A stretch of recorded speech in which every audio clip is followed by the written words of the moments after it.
வேலைக்கு சேர்ந்த முதல் நாளிலேயே வேலையை தூக்கி வீசிவிட்டு வெளியே வந்த சிங்கப்பெண். எல்லோருக்கும் வணக்கம். நான் உங்கள் ஜே. பிரெப்லின் கவுருங்கிற இந்த பொண்ணு பார்த்தீங்கன்னா தன்னோட மருத்துவ படிப்பெல்லாம் முடிச்சுட்டு மருத்துவ ட்ரைனிங்கையும் முடிச்சுட்டு ஒரு டாக்டராக ஒரு தனியார் மருத்துவமனையில் வேலைக்கு சேர்ந்துருக்காங்க. வேலைக்கு சேர்ந்த முதல் நாளிலேயே இவங்கள்ட்ட ஒரு ஃபேஷன் ரீச் ஆகுறாங்க. அவங்கள ஜென்ரல் வார்டில் வச்சு அவங்களுக்கான ட்ரீட்மெண்ட்டை கொடுத்துக்கிட்டு இருக்காங்க.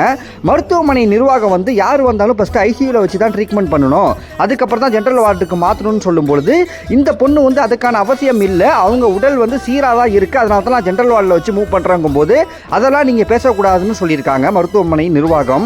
இந்த ஹாஸ்பிட்டலில் நடக்கிற இவ்வளோ பெரிய ஸ்கேமை புரிஞ்சுக்கிட்ட இந்த பொண்ணு வேலைக்கு போன முதல் நாள்லேயே வேலையை வேணாம் ஒன்றும் வேணான்னு வேலையை தூக்கி போட்டு வெளில வந்துட்டாங்கங்க. கண்டிப்பாக இன்னைய நிலைமைக்கு இந்தியாவில் ஒரு டாக்டர் ஆகுறதுல எவ்வளோ கஷ்டம், நீட்டெல்லாம் பாஸ் ஆகுறதுல எவ்வளோ கஷ்டங்கிறது உங்கள் எல்லாருக்குமே தெரியும். தன்னை தானே செதுக்கிக்கிட்டால் தான் இன்னைய நிலைமைக்கு நம்மளால் ஒரு டாக்டராகவே ஆக முடியும். அப்போல்லாம் கஷ்டப்பட்டு டாக்டரான இந்த பொண்ணு முதல் நாள்லேயே வேலையை ரிசைன் பண்ணிட்டு வந்தது மிகப்பெரிய விஷயம். இவங்க தான் உண்மையான சிங்கப்பெண்.